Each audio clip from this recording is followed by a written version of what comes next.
Welcome to GM Talks. This is another episode where we will look at a chess legend. Is legends not a myth? Jan Timman was one of the best players in the world in the late 70s, the whole of the 80s, and a big part of the 90s. He's a Dutch grandmaster. He lost a world championship match to FIDE world championship match, we should probably say, against Anatoly Karpov, and he's won numerous tournaments, had a big influence on Dutch chess and chess overall, and he's a friendly and nice guy who had probably lived a great chess life. And I played him 4 times, which is kind of cool. That you get to play a guy that when I started playing in a chess club, he was number 2 in the world. So he was something to look up to. And you've probably seen some of his books or read some of his articles and stuff in New in Chess, where he was the editor-in-chief at some point. And anyway, and you can also talk to him. He's a friendly, nice guy, easygoing, obviously very smart. And here, the game I'm going to show you is the one I won against him. I played 4 times. It was 3 draws, and I was in some trouble, I think, in 2 of the games, and one was better, just accepted a draw, and then there was this I won. And it was the first game we played, so probably he got respect after that. It was in the Bundesliga in 2001, and it's a German Bundesliga, and it's the strongest league in the world, and it has had a big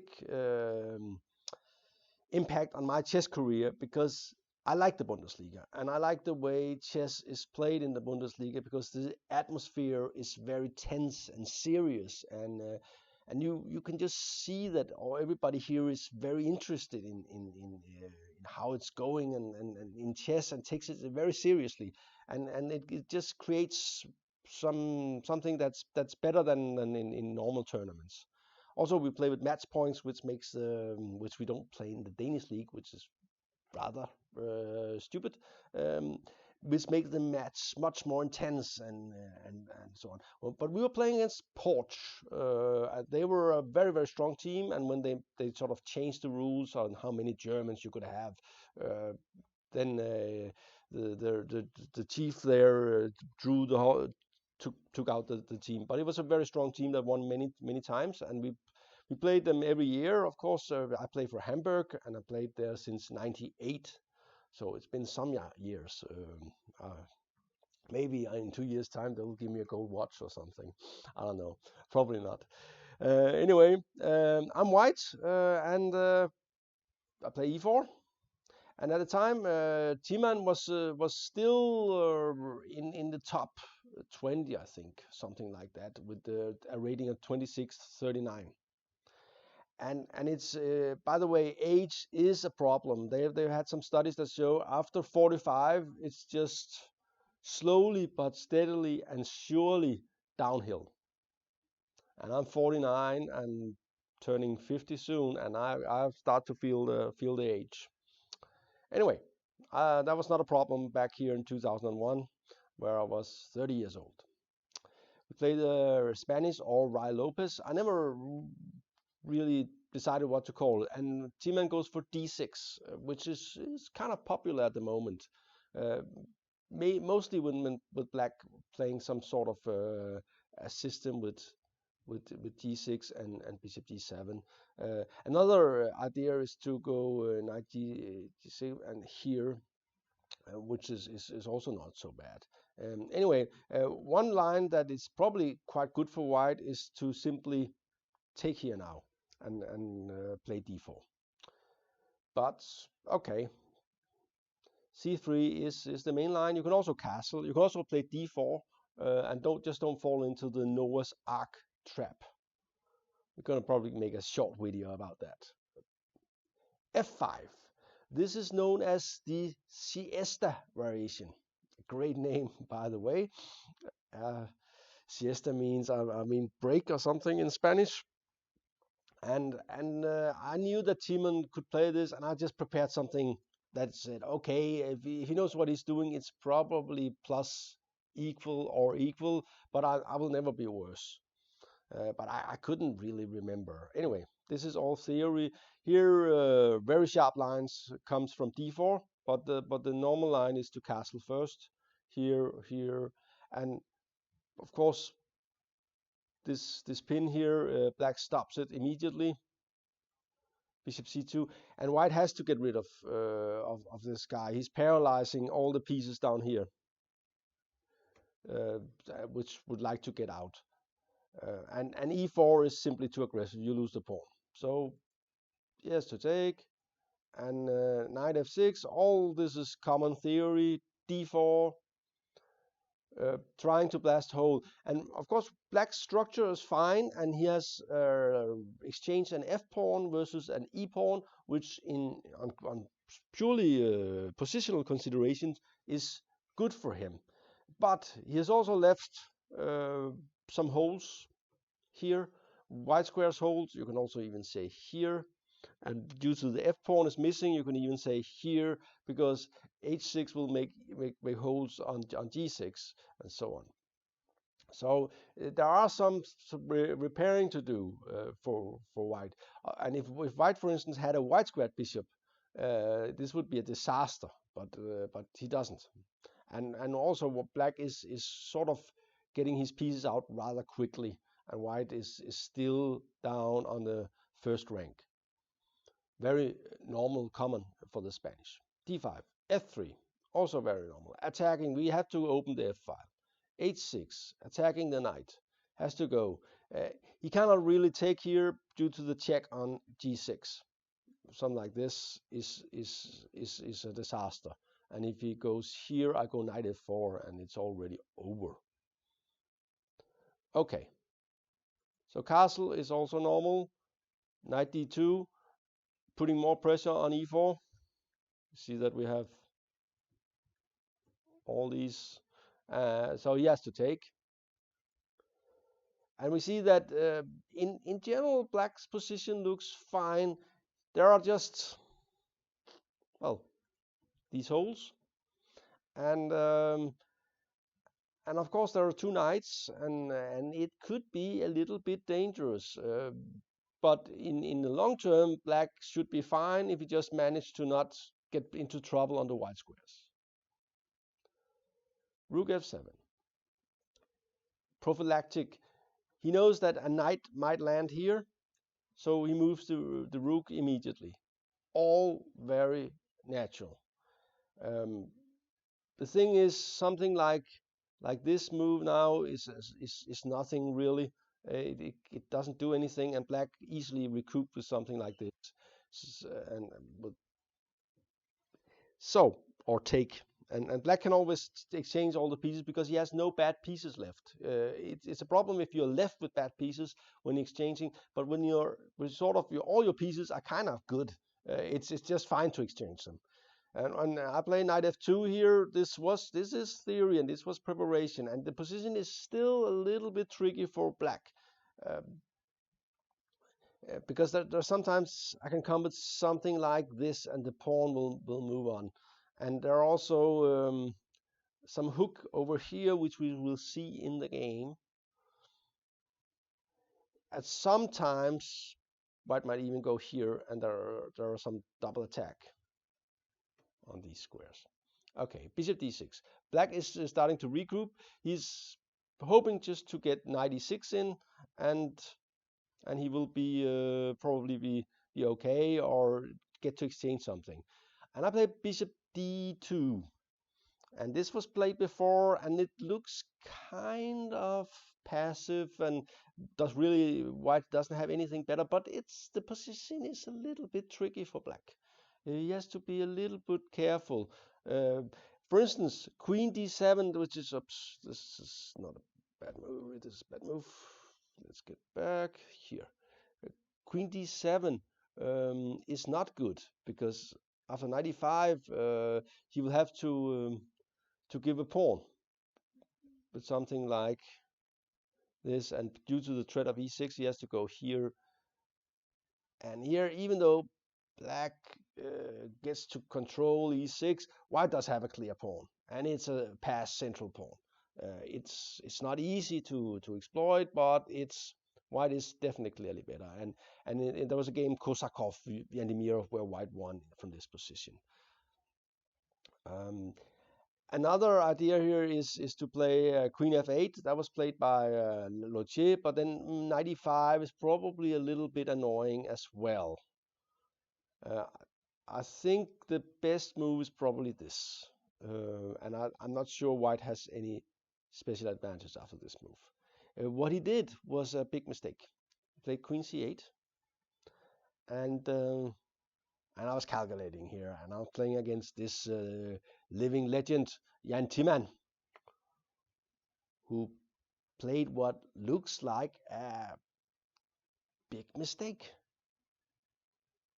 Am I not winning here? What's going on? And I just couldn't just see. So I found out it was simple. He simply blundered with Queen c8, and the position looks. The problem for black is that with the queen on c8, this knight lacks protection, and this gives white the opportunity to go boom. And the problem is, after this move, check. You of course would like to play rook d7, and this is what would you play with queen on d8, covering f6, but here it just loses the knight. And something like this is just disaster. And resign. So he cannot take back. So Timman had to play knight d4, and this was of course not the idea. And though my technique was not perfect from here, I am a clear pawn up, and I did manage to win. Not super convincingly, but reasonably well. By the way, when playing Timman, I have realized something. That's because it's always interesting to see why have these players been world class. What is it that makes them world class? And I come to see that Timman is really, really good with the initiative. He's very, very good at when he's attacking. He has a very nice sense for the initiative, a nice sense for getting his pieces in the right direction. But when defending, he's not so good. And I think he's not completely clear. So I'm not sure he knows this. So this is for his coming opponents. Sorry, Jan. But it's much better to attack against Timman than defend, for sure. I think as an attacker, he's definitely still probably world class and can kill anybody. But defending is hard, and there's not that many great defenders, by the way. So it's not very uncommon. But of course, there's some like Kramnik and players like that. But it's interesting to note that there are very clear differences between his strength as an attacker and as a defender. Anyway, white is a clear pawn up. What do? You keep on playing actively. This is important. This is something that people often struggle with, is that you try to give away too much, trying to exchange pieces. And of course, white still has a clear advantage. This square is a problem, and even this square is a problem. So he has these strong knights here. Of course, still want to exchange some pieces, but I also want to keep my pieces active. I'm attacking this pawn here and getting the knight into the game without allowing any kind of counterplay. And this is a crucial thing here. You cannot really avoid the queen's exchange anymore. And took, knight takes, getting the bishop back. This is hanging. Don't have, when you're up on material, don't have hanging pieces. That's my general rule. Just don't have anything hanging, because sometimes there will be some tactics, and there's no reason to do that. Here, white is better. Okay, black has a bishop, a good bishop, but white has a clear pawn more and good central control. Just don't do anything stupid. And by the way, keep on playing active, preventing the knight from moving, getting the knight into a better position. There is a juicy square here, and trying to get more space. Space is good. Okay, where does white have an advantage? Is it on queen side? No, not really. But is there anything happening on the queen side? Not really. So what to do? Well, one plan is to simply march this pawn up here and start an attack. This could be nice, getting more space. It's annoying for black that he doesn't control g6. So I start moving. He starts some feeble attempt at counterplay, and I'm not really afraid. And here I just found a strong maneuver. I decided, okay, the rook is coming here and attacking here. And of course I could play rook e2, but I don't want to go back. But maybe my knight here, since I got this under control, I can reposition it. And this is what I did. 91. The idea is clear, to go here, covering this pawn, and also all these nice squares. And we know that in this kind of structure, a knight here is often very good. We saw that in the video on the Carlsbad structure. Knight d8, and this simply loses. Rook e8. There's a knight is attacked, and there's a pin with the king here, and he goes back, and knight comes in. I'm threatening this pawn here, and here he resigned. His position is unrepairable. And this was kind of nasty on my part. I just covered this pawn before taking this because he cannot prevent me from taking it. So next move will be this one, and he doesn't have a move basically. So I'll be 2 pawns up, and he doesn't have any counterplay, so he resigned. And I, of course, was very proud. I think I have done pretty well in the Bundesliga, and this was one of my first big wins. And I think we actually got points against Porch on this occasion. Anyway, I hope you enjoyed this video about the chess legend Jan Timman. I will probably show some of his good games in a later video. He deserves it. He has been a big inspiration for many players, and I find it very great that even though he was born in 51, he's still going strong, playing. He usually plays in the tournament in Elsinore in Denmark, and is a good company there. Anyway, thank you for watching.